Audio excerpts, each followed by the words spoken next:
男人被盗墓贼击杀，但他既没有上天堂，也没有下地狱，反倒是来到了芝加哥的精神病院。此时马克已经分不清现实与虚幻了。正在做演讲报告的老头，竟是单位门口活体雕像的艺人。病人手里玩的魔方也是他平时熬夜的玩具。曾经骗他的黑人女警也变成了医院护工，平时对他尖酸刻薄的女上司变成了这里的精神病人。而他手里的东西也是博物馆售卖的商品，分发给每个人的甜品，曾经是他用来攻击人的武器。而大妈随便画出的图案，正是月神孔苏的卡通版。专门照顾他的护工，就是被木乃伊大卸八块的盗墓贼。妻子莱拉也变成了自己的病友。看到玻璃中的自己，他想起了史蒂文。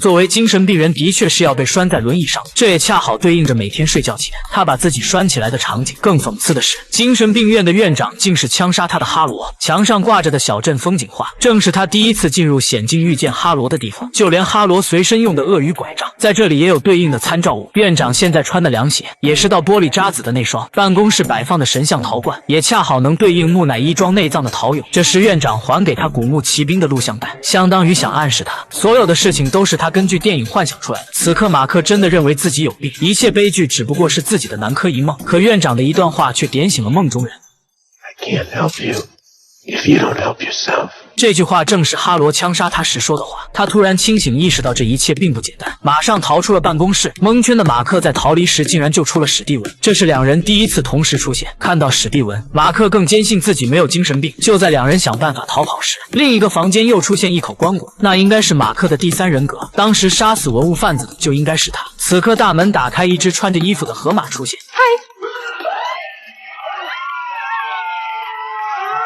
河马老妹是古埃及孕妇和儿童的守护神，她拿出了生死簿，宣布他俩已经是死人了。这里是埃及的冥界杜阿特，马克觉得他也是骗子，便想推门跑路。Oh my god!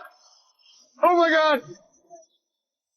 看到诺亚方舟在沙漠上疾驰，而目的地是极乐世界的芦苇园，他俩才相信自己死了。还没等他俩反应过来，河马神就将手伸进了他们的胸膛，下一秒心脏就被无痛掏出。原来想要进入芦苇园，要把心脏放在正义的天平上称重，天平的另一面是真理的羽毛。如果路途结束前天平都不能平衡，那么他们将会接受亡灵的审判，永远的留在沙漠里。马克把史蒂文拉到一边，提议他俩弄死河马神算了，自己开船去芦苇园。结果却遭到史蒂文的反对。可此刻天平竟不停地摇晃，根本停不下来。这种情况就连河马神也没见过。查看后发现是心脏出现的问题，两个心脏似乎都不完整，而这艘船承载着他们所有的记忆。趁还有时间，他们必须袒露心声，互相修补不完整的彼此。这时突然听到一个孩子的求救，史蒂文推门而入，却看到里面坐着许多尸体，而这些人都是马克做月光骑士期间惩治的罪人。史蒂文知道了这段记忆后，天平的晃动也比刚才变慢了许多，这也证明他们的方向是对的。一个小男孩突然出现在他们面前，史蒂文追出去，马克却极力阻拦，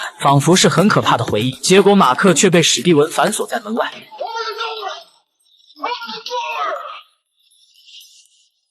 在这里，史蒂文看到了自己的父母，甚至发现儿时的自己和他不认识的弟弟，而母亲很偏袒马克的弟弟。马克带着弟弟到树林去玩，两个倒霉孩子进入了山洞，暴雨倒灌淹死了弟弟。母亲将弟弟的死怪到马克的身上，神经也变得不正常。自那以后，母亲只要想起弟弟就会报答马克。每当这个时候，史蒂文的人格就会出现，而他的名字源于古墓奇兵的角色。其实史蒂文人格存在的意义，就是马克为了逃避难过的情绪。此刻天平再次缓慢，但依旧没有平衡。这时两人听到声音回到了甲板，原来恐惧正在人间蔓延，大量不平衡的灵魂被带入了冥界。两人知道这一定是哈罗在释放阿米特前的铺垫，所以他俩必须马上回到人间。很快大量亡灵就开始往船上爬，企图带走他们。一开始马克还可以招架，但由于数量越来越多，眼看马克就要被扔下船了。史蒂文想到自己就是马克，马克就是自己，于是鼓足勇气冲上去帮忙，结果反倒被亡灵拉到了船下，最终被瞬间石化。